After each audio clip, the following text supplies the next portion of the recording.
Seguindo, agora sim, o jornalista Cláudio Teran e o Entendendo a Notícia de hoje. Na tela, roda aí. Entendendo a Notícia, com Cláudio Teran. Amigos e amigas do Sertão Central Cearense, Elistênio, ouvintes, seguidores do Sistema Maior de Comunicação.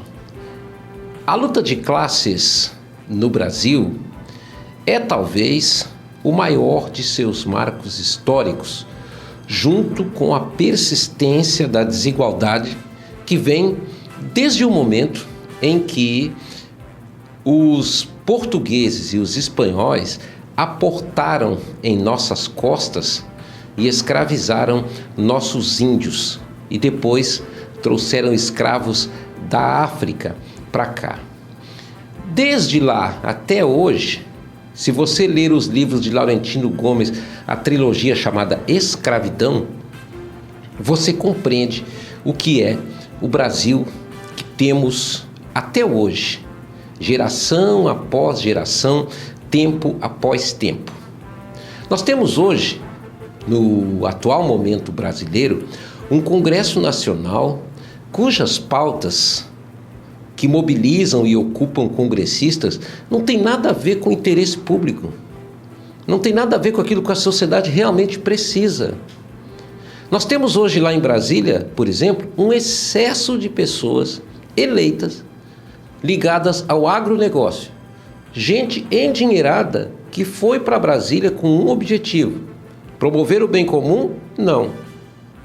Defender os interesses do agro primitivo. Estão em Brasília para desmontar de todo jeito e de toda forma possível as regras e as leis ambientais vigentes no Brasil para se beneficiarem e se favorecerem. Não é só o agro, lá tem empresários, incorporadores de todos os segmentos.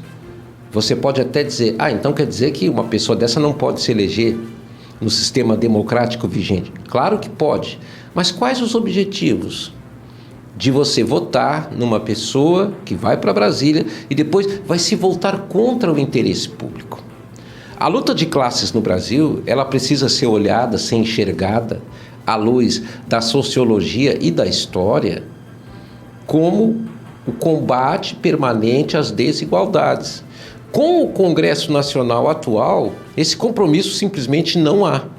Quem tenta fazer alguma coisa é o governo federal. Este atual, porque o anterior fazia o contrário. Ele se aliou aos que têm mais dinheiro, aos que têm mais recursos, aos que têm mais poder.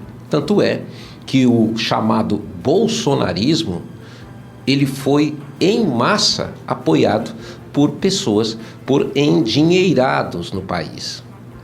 Se fosse só esse segmento, eles não seriam maioria no Congresso, mas aí eles se juntam com o embuste. O embuste são pessoas que saem de igrejas evangélicas, neopentecostais, e justificam a seus fiéis que eles precisam de um mandato. Porque se eles forem para Brasília, quando chegarem lá, eles vão fazer alguma coisa pela população. Fazem por quem?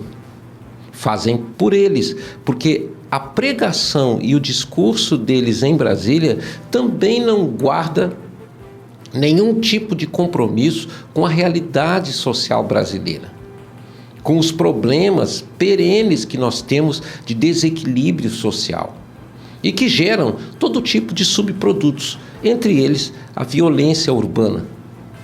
Temos também, talvez como momento mais significativo para compreender o que é a luta de classes no Brasil, o que acontece no Rio Grande do Sul.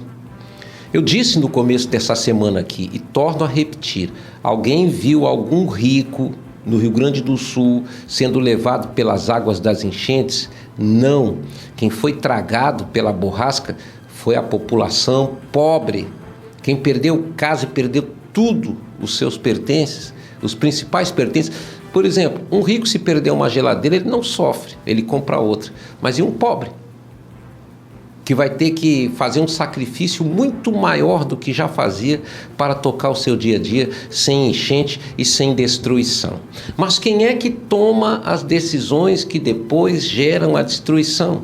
e atingem a população é justamente os poderosos que estão lá no Congresso, os embusteiros que estão lá no Congresso, os governantes neoliberais que não conseguem levar em conta a desigualdade social brasileira como um problema que ou nós enfrentamos ou nós não vamos resolver nenhuma das outras mazelas que temos no Brasil. Isso parece fácil de compreender, mas não é. Quem precisa ter uma compreensão disso é o eleitor. O eleitor precisa mudar os seus conceitos. É difícil, convenhamos, porque um eleitor pobre e um eleitor rico, mesmo que sejam da mesma idade e que tenham famílias do mesmo tamanho, a visão de mundo é completamente diferente, os interesses também, entre um lado e outro. Mas é preciso lembrar, o cidadão mais humilde, o cidadão pobre desse país é a maioria. Ele não pode contribuir para a eleição de inimigos, para a prefeitura, para o governo do estado, para o governo federal, para a Assembleia Legislativa, câmaras municipais, para o Congresso Nacional. Olha o Congresso que temos hoje e dali você pode se inspirar e pensar, eu tenho uma responsabilidade nisso. Eu não posso manter os meus inimigos no poder. Cláudio Teran, para o Sistema Maior de Comunicação. Entendendo a notícia, com Cláudio Teran.